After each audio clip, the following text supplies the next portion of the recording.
The coffee had been sitting on the counter for 11 minutes.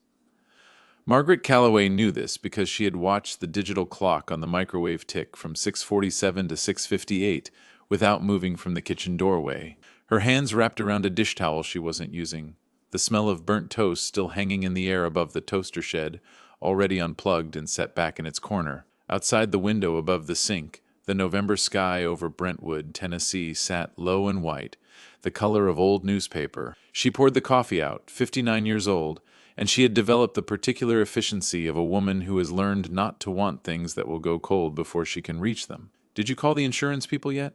Her husband David appeared in the doorway she had just vacated, tall, untucked, reading something on his phone with the focused expression he reserved for things that mattered to him. He did not look up when he spoke to her. He rarely did any more. "I left a message yesterday," Margaret said. "They said, because it's been 2 weeks on that claim, and I've got the Hendersons coming over Saturday and ID like the garage not to look like." He waved a hand, vaguely, at the wall, at the world, at whatever she represented in it. "Just handle it, Maggie. That's your thing, the house stuff, your thing." She set the empty mug in the sink. When they had first married, 31 years ago, David had loved that she was the one who handled things. She had been a journalist then. Features, long form. The kind of work that required her to sit across from strangers and earn their trust inside of 20 minutes. She had been, several people had told her, very good at it. She had a column, she had a desk, she had a business card that said her name, and under it, in clean serif font, "Nashville Scene." She had given it up for reasons that had seemed reasonable at the time and were impossible to explain now without sounding like a woman narrating her own regret. "I'll call them this morning," she said. David was already moving back toward the hallway, thumb scrolling. "You're not doing anything today anyway, right? It's not like you've got—" He didn't finish the sentence. He didn't need to. The sentence finished itself in the space between them, in the fluorescent hum of the kitchen light, in the fact that she was standing in her bathrobe at 6:58 in the morning with nowhere to be. She was not doing anything. She was not relevant anymore. That was the word he used, not cruelly, but the way you note the weather. Relevant, he had said it at a dinner party 3 months ago, in front of the Hendersons and the Pattersons. When someone asked about her work, "Oh, Maggie's not really relevant in that world anymore." It's been years, he had laughed, and touched her arm, and moved on to talking about his practice, and she had smiled into her wine glass until the glass was empty. She heard the garage door open, his car backing out, gone. By 7:02, Margaret stood very still in the kitchen. Then she went upstairs. The second bedroom had become the room where things went when there was no other place for them. A treadmill no one used, 3 boxes from her mother's house, a rolling suitcase missing 1 wheel. She moved through it without turning on the light, navigating by the gray coming through the blinds, until she reached the closet in the back, the shelf above the hanging rod, the gray archival box she had not opened since the move from the old house. She didn't know why she reached for it that morning. She could not have explained it, the same way you cannot explain why you suddenly remember a song you haven't heard in 30 years. Complete and whole, every word in the right order. She lifted the box down and set it on the edge of the treadmill. Inside, a press badge with her photograph on it. 26 years old, her hair shorter, her jaw set the way it used to set when she was about to walk into a room and ask something that mattered. A folder of clippings, her bylines, 12 of them, some yellowed at the edges. And at the bottom, held together with a rubber band that had gone brittle, a stack of letters. The handwriting on the top envelope was not hers. She recognized it immediately, the way you recognize a voice you haven't heard in nearly 3 decades. Not with your eyes, but with something older. "Daniel," her hands went completely still. "Before we go any further, if you're watching this right now, if something about Margaret's morning felt just a little too familiar, I want to ask you to do one thing. Hit that subscribe button right now. This channel is built entirely on people like you finding it, and I don't want you to miss what comes next in this story. And drop a comment below. Tell me where you're watching from, how old you are, and what time it is where you are right now. I read every single one. You have no idea how much it means." Now, back to Margaret, 28 years. The last time she had seen Daniel Yates, she had been standing outside the offices of the Nashville Scene on a Tuesday afternoon in October, and he had been getting into a car headed to the airport, and she had told him, clearly with the false calm of a woman who has decided something and will not undecide it, that she wasn't going, that she had made her choice, that she was staying. He had looked at her for a long moment. He had not argued. He had said, "Then I hope it's worth it, Maggie." And he had gotten in the car. She had watched the car until she couldn't see it anymore. And then she had walked back inside and sat down at her desk and written 1,400 words on deadline that afternoon. And she had told herself for 28 years that she had not thought about it much, since she was holding the letters now, all of them, without opening them, the way you hold something you are not yet ready to open but cannot put down. Her phone buzzed on the treadmill beside her. She looked at it, an email, subject line, Nashville Scene Alumni Network, Reunion Gala, December 12th. Speaker announcement. She looked at the name beneath it. Keynote, Daniel Yates, Pulitzer Prize recipient, returning to Nashville for the first time in 28 years. The room was very quiet. The letters were very old. And Margaret Calloway, who had not cried in longer than she could remember, sat down on the edge of an unused treadmill in a back bedroom in Brentwood, Tennessee, and felt something move through her chest that had no name she could use out loud. She sat with the email open for a long time. The treadmill's plastic edge cut into the back of her thighs through her bathrobe, and she did not move. Outside the window at the end of the hallway, a crow landed on the gutter and left. A truck passed on the street below. The house made its small sounds, the furnace cycling on, a pipe somewhere settling, and Margaret read the email 3 times without touching the screen.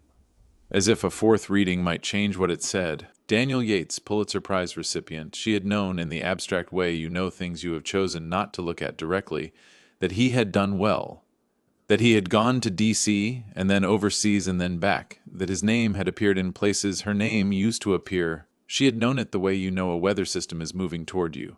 Not the details, just the shape of it, the pressure change you feel in your joints before the sky does anything.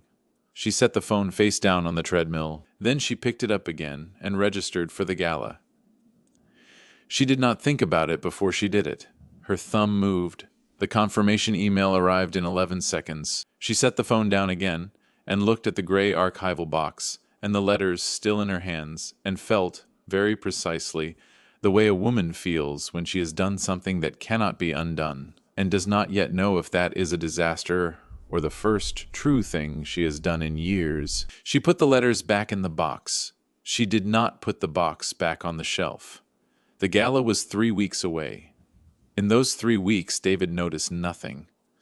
This was not a surprise, and she did not catalog it as a grievance the way she might have once. She simply observed it, the way you observe the weather, the way you note that it is cold again and that the cold is not personal.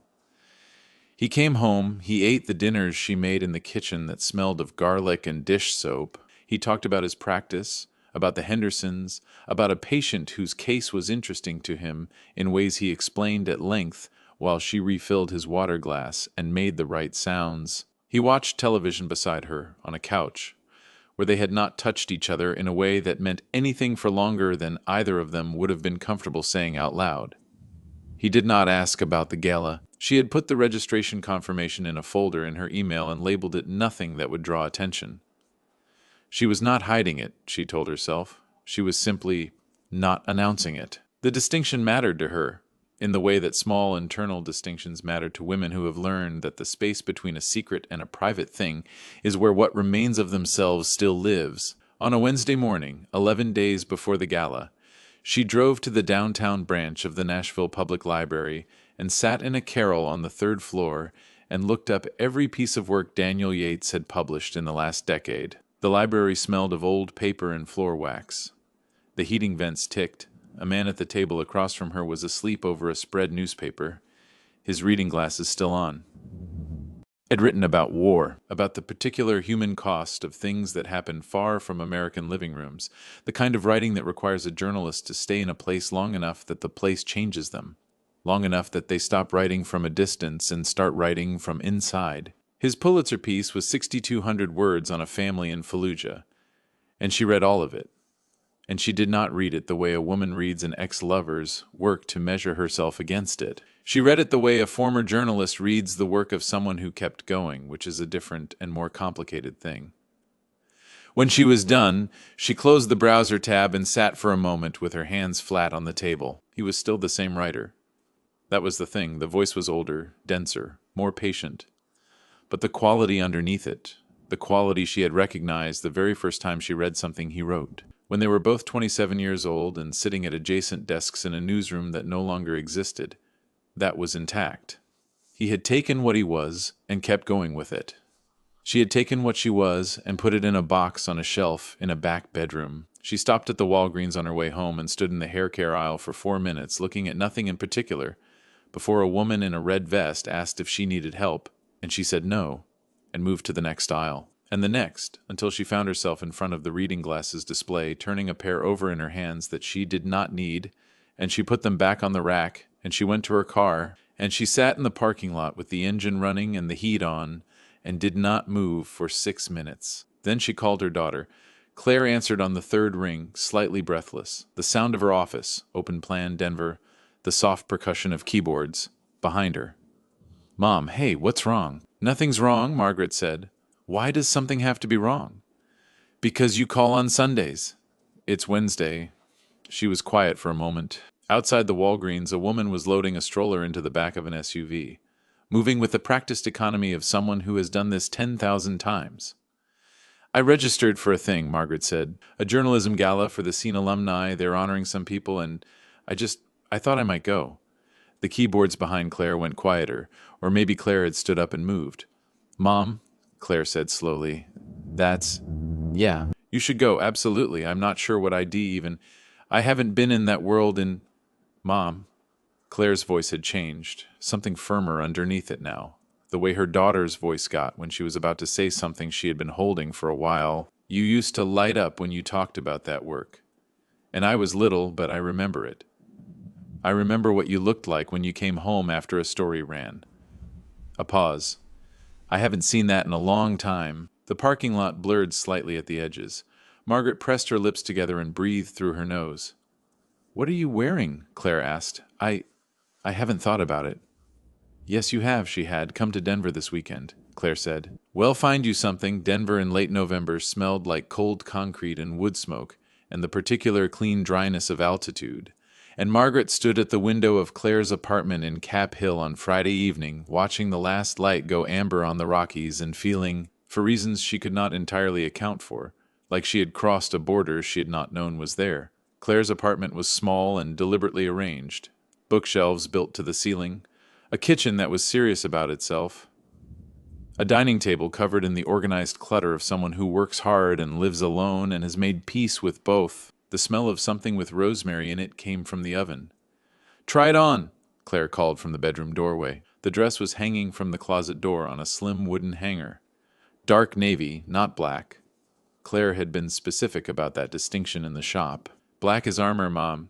Navy is arrival."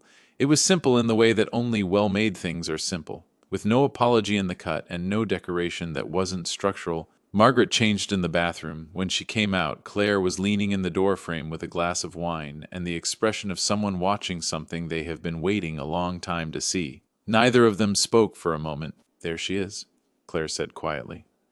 It was not a dramatic thing to say. It was not meant theatrically. It came out of her daughter's mouth the way factual things do, simply because it was true. Because Claire was 31 years old and had grown up in a house with a woman she loved who had been, for as long as Claire could remember, slightly turned away from her own life, and what she was seeing now in the hallway of her own apartment was her mother turned back around. Margaret looked at the full-length mirror on the back of the bathroom door. The woman in it was 59. She had the hands of someone who had worked, at a desk, in a kitchen, in the margins of other people's lives. She had lines at the corners of her eyes that came from reading and from squinting into the sun. She was not the woman in the press badge in the gray archival box. She was something the press badge woman had been on her way to becoming. "It fits," Margaret said. "It does more than fit," Claire said. "It belongs on Saturday morning over coffee at a place on Colfax that roasted its own beans and had no Wi-Fi on purpose." Claire asked about Daniel. Margaret had not said his name to another person in a very long time. The act of saying it out loud felt like opening a window in a room that had been sealed. Not unpleasant, but startling. The sudden awareness of how stale the air had been. She told Claire the version she had always told herself, that they had been colleagues, that there had been something between them, that she had chosen to stay when he left. that it had been a long time ago. Claire listened without interrupting, which she had inherited from her mother and deployed with more discipline than her mother ever had. "And Dad?" she said when Margaret stopped. "What about Dad? Does he know you're going?" Margaret turned her coffee cup on the table. The ceramic made a small sound against the wood. "He knows him in Denver." Claire did not say anything. "It's not—" Margaret started. "It isn't about Daniel, not the way you're thinking. I'm going to a journalism gala for colleagues, to be in a room where I used to belong. That's all."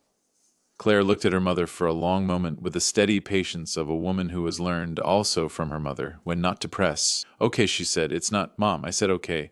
The coffee was very good. Outside the window, two cyclists moved through a green light in perfect parallel, not talking, not needing to. She drove back to Nashville Sunday morning. The house was clean in the way it got when David had been alone in it for 2 days. Surfaces wiped, dishes stacked.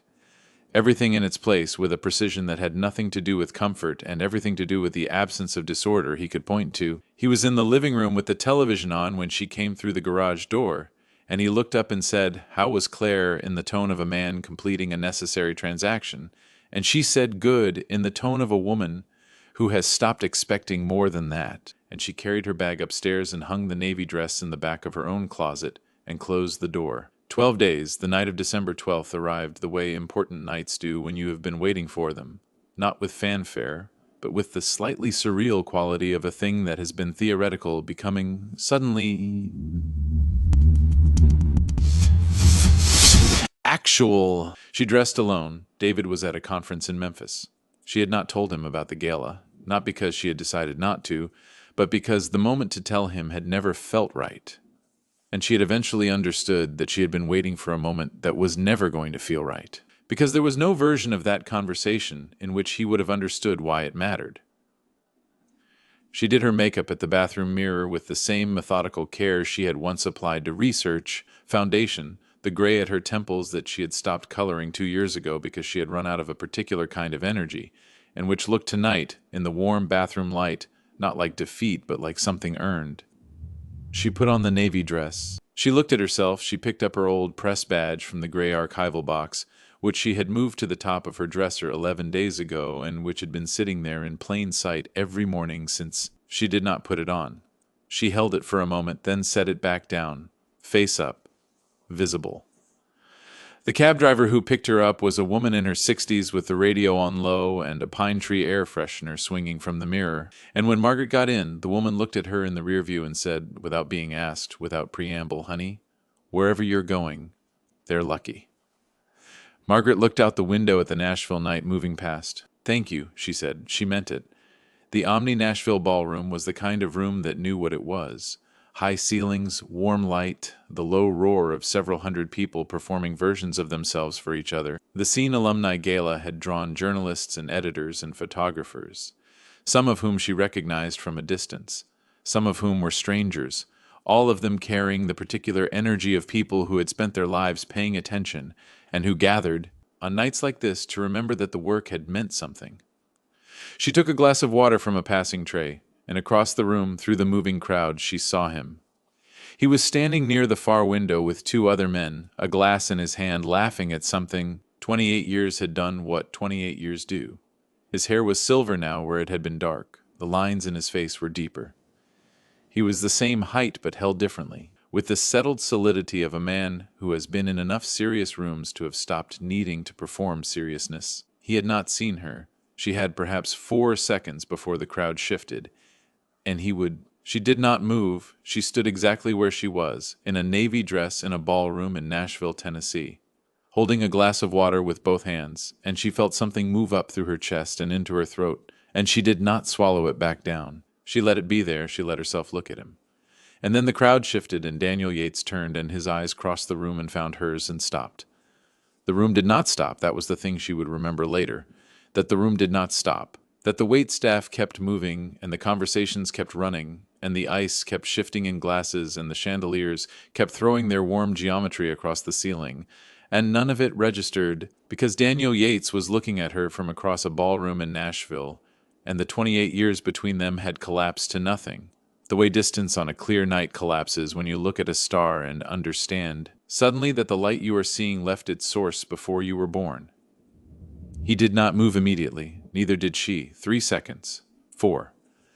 The crowd eddied between them and parted, and he was still there, still looking, and she watched him understand who she was. Not all at once, but in stages, the way recognition works when it has been a very long time, and the face you are looking for has been replaced by the face of someone older and more complete. She watched it move through him, the slight forward shift of his weight, the thing that happened at the corners of his eyes.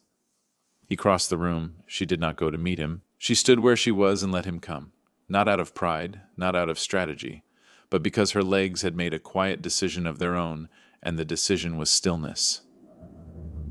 He stopped in front of her. He was close enough that she could see the small scar above his left eyebrow that had been there since a reporting trip to Sarajevo in 1999, which she knew about because he had written her a letter about it. One of the letters in the rubber-banded stack, which she had finally read on a Tuesday night 2 weeks ago, sitting on the edge of her bathtub with the door locked and her heart somewhere outside her body. Maggie, he said. Just that, just her name, the way he had always said it. Not shortened as dismissal, the way David said it, but shortened as intimacy, as the particular compression of someone who knows you well enough to know what the full version contains. Daniel, she said. A long moment. You look. He started. Don't, she said. Not unkindly. He stopped. He understood. He had always understood when to stop, which had been one of the things about him, one of the items in the long internal accounting she had never shown anyone. Okay, he said, and then carefully, I didn't know you'd be here. I registered 3 weeks ago. I would have... He paused, reconsidered. I looked for your byline. For years I looked, then I stopped, because... He stopped again. He was doing what good writers do when they speak, which is edit in real time, which sometimes means the sentence doesn't finish.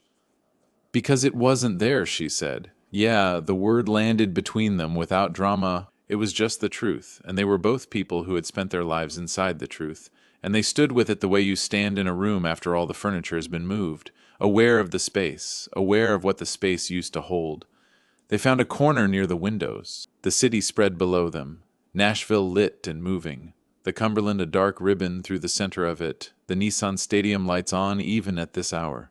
She had grown up 30 miles from the city. She had loved it, and then stopped noticing it the way you stop noticing things that have been there too long. He talked about the work, and she let him, because she wanted to hear it directly, not from a byline, not from a browser tab in a library carrel, but from his voice in the same room, where she could watch what happened to his face when he talked about the things that had cost him something. It had cost him, she could see that. The Pulitzer was real, and so was what it had taken to earn it.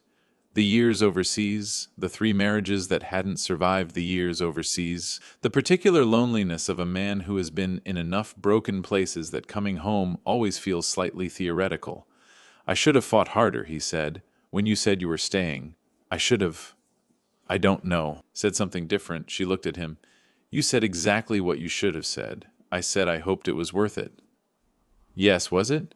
She turned her glass in her hands. Below them, Nashville moved in its patient way, indifferent and beautiful. Some of it, she said, Claire was worth it. Pieces of it were worth it. She paused, not all of it. He was quiet, which was the right response. I put myself in a box, she said. It was the first time she had said it out loud in those specific words, and she felt the accuracy of them land somewhere in her chest, clean and final. Like a diagnosis you have known was coming and are almost relieved to hear, not violently, nobody did anything violent, I just folded myself up and put myself away and told myself it was a trade, and for a very long time I believed the trade was going to mean something. And now? She looked at him. Now I am at a journalism gala in a navy dress, she said. Talking to you, something shifted in his face, not sentimentality. Something quieter and more durable than that. The expression of a man recognizing a woman. Not the woman she was at 27, but the woman she had become by surviving the distance between then and now.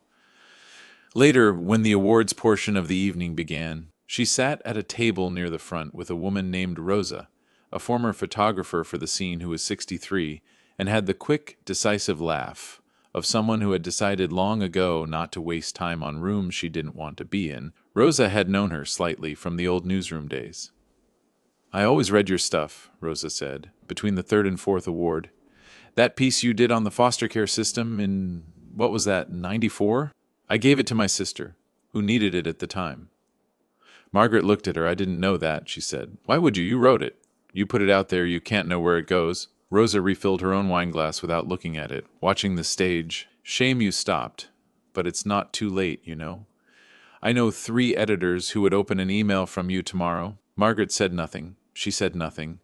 But she felt the words settle into her the way water settles into dry ground, not with drama, but with the slow, irreversible work of absorption. Daniel gave his keynote from a podium under a warm spotlight, speaking without notes for 22 minutes about what journalism costs and what it returns and what is lost when the people who are good at it leave the room. He was precise and unhurried and occasionally funny, and she sat in the audience and felt, with a clarity that surprised her, that she was not watching a version of the life she should have had. She was watching a version of the life she still had time to begin. When he finished, he found her in the crowd. They stood outside on the terrace in the cold Nashville air, the city below them running its Friday night rhythms. And they talked for a long time, not about the past, not with the aching backward pull of people cataloging regret, but in the way 2 people talk when they have known each other at the root level and are discovering, carefully, what has grown since. I'm going to write something, she said, not to him exactly, more to the air, to Nashville, to the woman who had driven to a library on a Wednesday morning and sat for 2 hours reading the work of someone who hadn't stopped. I know you are, he said. You don't know that, Maggie. He said it the same way he had said it across the ballroom, with the compression of someone who knows the full version. I've known that since the night we met. She looked at the city. She thought about the navy dress and what her daughter had said when she came out of the hallway. There she is. She thought about the press badge on her dresser at home. Face up. Visible. She thought about a woman in a red vest in a Walgreens in Brentwood asking if she needed help, and how she had said no, automatically, before she had even thought about it.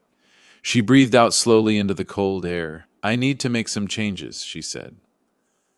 It was not a declaration. It was not theatrical. It was the quietest possible way to say the largest possible thing, which was the only way she had ever been able to say the things that were true. Daniel did not respond with enthusiasm or encouragement or advice.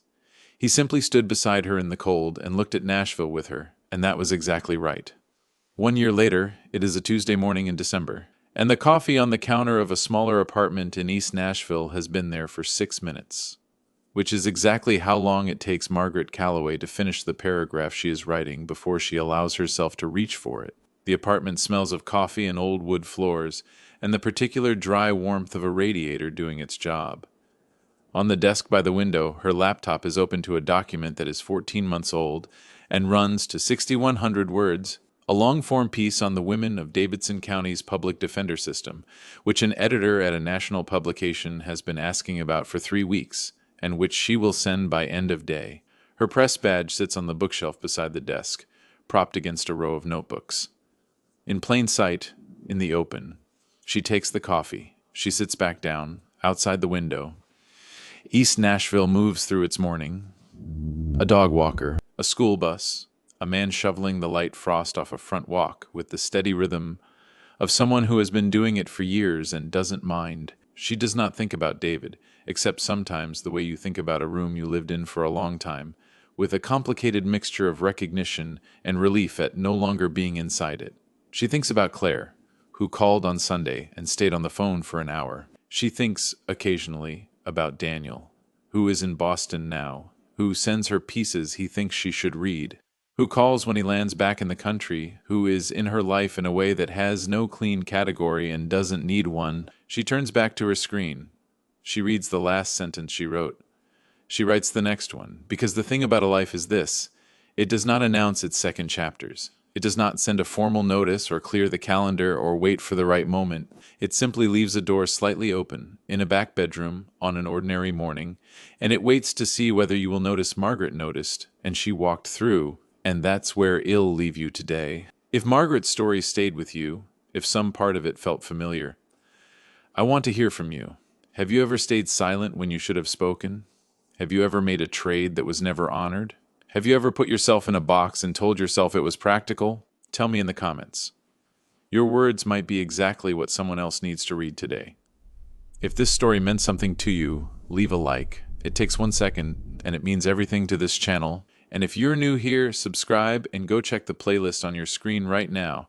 There are stories waiting for you there that feel exactly like this one. I'll see you in the next one. Take care of yourself.